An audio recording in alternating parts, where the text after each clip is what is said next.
নিজের ভগবত্ব ভুলে গিয়ে ঈশ্বরের ঈশ্বরত্ব জ্বালানো জ্বলে দিয়ে নিজে মাথা চিরে কথা সম্বোধ করে ভগবান হয়ে নয়, তিনি এলেন বাবা ভক্ত হয়ে। নিজে আচরিয়া ধর্ম জীবেরই শেখায়, নিজে না করলে আচরণ জীবের কখনো শেখানো না যায়। নিজে আচরণ করে অনন্ত করে জগৎ যেমনি আচরণের শিখাবেন বলে প্রভু আমার এলেন সচিমাতার গর্ভে সিন্ধু নীরে। বললেন সচি গর্ভ সিন্ধু নীরে দেবীর প্রকাশ, পাপ তাপ দূরে যাবে চন্দ্রের প্রকাশ। আজকে আমরা সবাই মিলে এখানে উপস্থিত হয়েছি। কেন হয়েছি? আজকে দিনটা কি? ভগবান পুরুষোত্তম শ্রীকৃষ্ণের জন্মাষ্টমী উপলক্ষে আজকে আমরা সবাই এখানে উপস্থিত। আজকের দিনে যে যত বেশি করে ভগবানের নাম শুনতে পারবেন, যে যত বেশি করে ভগবানের নাম করতে পারবেন, সে জীবের ততই মঙ্গল হবে। তো দেখুন, এখন যে সময়টা আমরা যে জায়গায় আছি, এটা হলো নবদ্বীপ। নবদ্বীপে সর্বপ্রথম গৌরচন্দ্রিকা আগে আলোচনা করতে হয়। তাহলে আজকে যে জন্মাষ্টমী, এই জন্মাষ্টমী উপলক্ষে যে ভগবান এই যে লীলা কীর্তন, তো ভগবান শ্রীকৃষ্ণের জন্মাষ্টমীর আগে যেহেতু আমরা গৌরচন্দ্রিকায় গৌর দেশে আছি, তাহলে সর্বপ্রথম আগে জানতে হবে গৌরাঙ্গ মহাপ্রভুর জন্ম বিষয়। তারপরে যখন আমরা বৃন্দাবনে যাব, বৃন্দাবনে গিয়ে শুনবো ভগবান শ্রীকৃষ্ণের জন্মাষ্টমী উপলক্ষে। তো শ্রীধাম নবদ্বীপে আমার গৌরাঙ্গ মহাপ্রভু তিনি এসেছেন বাবা কোথায়? সচিমাতার গর্ভে। এই জগতে জীবের মঙ্গলের সাধন করিতে, দুঃখী জীবকে সুখী করিতে, সকল জীবকে উদ্ধার করবার জন্য প্রভু আমার এসেছেন। এই যে শ্রীমান গৌরাঙ্গ মহাপ্রভুর আমরা দেখুন সবাই জানে ভগবান শ্রীকৃষ্ণের জন্মটা কোন দিন। সবাই জানি ভগবান শ্রীকৃষ্ণের জন্মাষ্টমী উপলক্ষে সবাই আমরা ব্রত পালন করি। কিন্তু এই যে গৌরাঙ্গ মহাপ্রভুর যে জন্ম, এই গৌরাঙ্গ মহাপ্রভুর কবে কোন সময় যে জন্ম হয়েছে, এই ব্রতটা কিন্তু আমরা সবাই পালন করি না। করবটা কেমন করে? আমরা তো সবাই জানি না যে আসলে গৌরাঙ্গ মহাপ্রভুর জন্মটা কবে, কোন সময়, কি মাসে। দেখুন শাস্ত্রে বললেন শ্রীমান গৌরাঙ্গ মহাপ্রভু তিনি যে সুন্দর পৃথিবীতে এসেছেন তা হল ফাল্গুন মাসে দোল পূর্ণিমা তিথিতে। ফাল্গুন মাসে দোল পূর্ণিমা তিথিতে শ্রীমান গৌরাঙ্গ মহাপ্রভু তিনি এই সুন্দর পৃথিবীতে আবির্ভাব হয়েছে। গৌরাঙ্গ মহাপ্রভু যখন এই পৃথিবীতে আসেন, আমরা সবাই দোল পূর্ণিমা সবাই পালন করি, কিন্তু প্রভুর যে ব্রত এটা আমরা কেউ পালন করি না। অনেক জায়গায় হয়, কিন্তু আবার অনেক জায়গায় হয় না।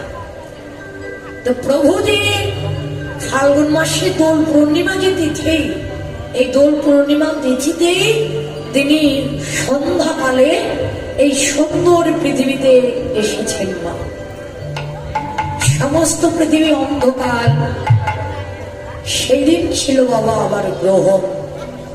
দেখবেন সূর্য গ্রহণী বলুন আর চন্দ্র গ্রহণী বলুন, গ্রহণ যখন লাগে সমস্ত পৃথিবী কিন্তু অন্ধকার, অন্ধকার হয় না? সমস্ত পৃথিবী কিন্তু অন্ধকার অন্ধকারে রেগে যায়। তো গৌরাঙ্গ মহাপ্রভু যখন পৃথিবীতে আসবেন, তিনি যে নিজেই হরি, জগৎ জীবকে হরিবল বলাবেন বলে নদিয়ার সকল জীবকে তিনি ভয় দেখালেন। যে ভয় না দেখলে আমরা কলির জীবকে বদলে হরিবল বলি না। বিপদে না পড়লে কি ভগবানকে কখনো ডাকি রে মা বলুন তো?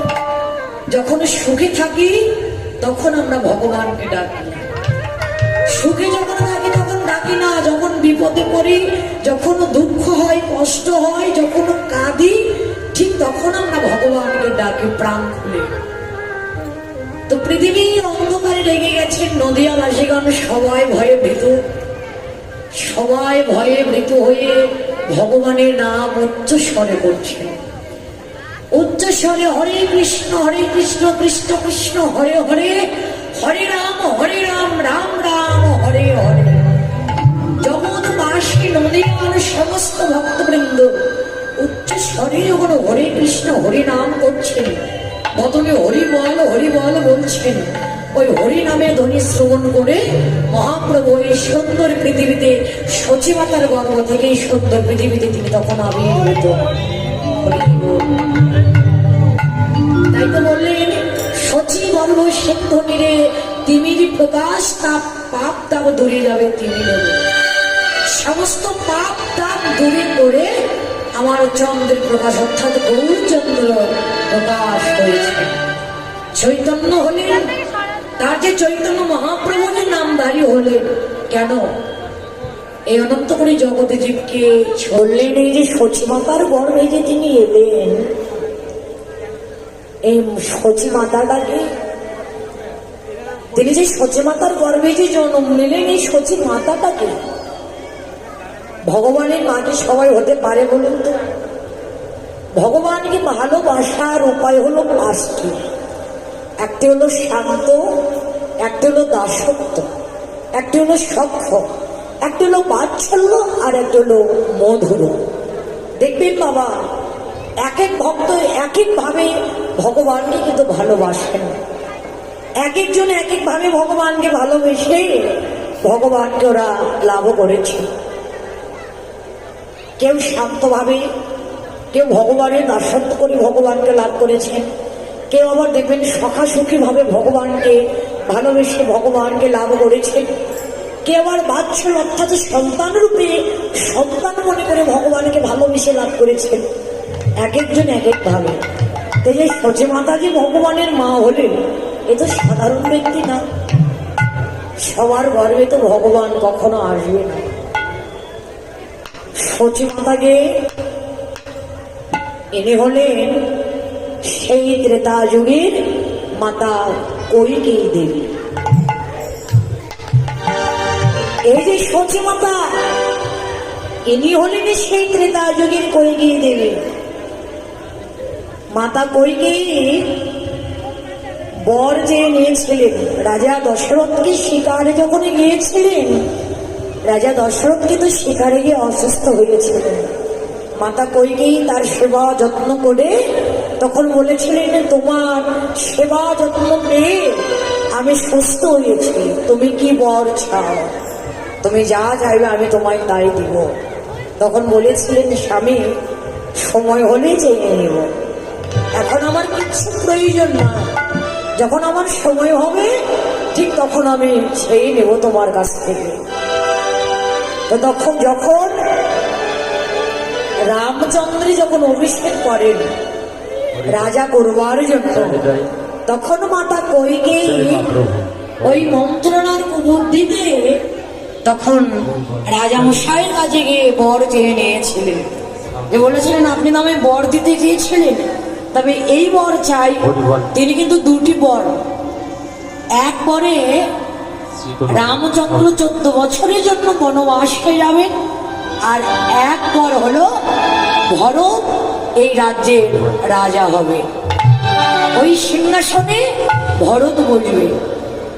কথাটি শুনে দশরথ তো একেবারে ভেঙে পড়ে গেলেন। কেমন করে বলবে?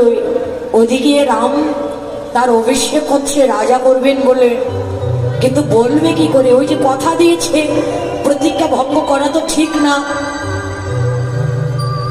এবার ওই কথাটি প্রভু শ্রী রামচন্দ্র শুনতে পেলেন। প্রভু শ্রী রামচন্দ্রের নিজের মা হলেন মাতা কৌশল্যা দেবী, কিন্তু নিজের মায়ের চাইতে মাতা কইকেয়ীকে তিনি সবচাইতে বেশি ভালোবাসতেন। মাতা কইকেয়ী কিন্তু নিজের সন্তানের চাইতে রামকেই সবচাইতে বেশি ভালোবাসতেন। দুজন দুজনাকেই ভালোবাসতেন। তো কইকেয়ী যখন বর চাইলেন, কি করে বলবে রাজা তাকে, বলতে পারছেন না। কিন্তু রাম ভগবান অন্তর্যামী, তিনি তো সব কিছু জানেন, তাই তিনি কাউকে আর কিছু বললেন না। তিনি বুঝতে পেরে অভিষেক সমাপ্ত করে রাজকীয় পোশাক সমস্ত কিছু খুলে রেখে একটি সাধুর বেশ ধারণ করলেন। সাধুর বেশ ধারণ করে বের হয়েছেন। এবার মা সীতা দেবী তিনি বললেন, প্রভু, যেই রাজ্যে আপনি থাকবেন না সেই রাজ্যে আমি কি করে থাকবো? যেখানে আপনি যাবেন আমিও সেখানেই যাব। অগ্নিকে সাক্ষী করে কথা দিয়েছিলাম, আপনার সুখে আমি সুখী, আপনার দুঃখেই আমি দুঃখী। তাই আপনি যেখানে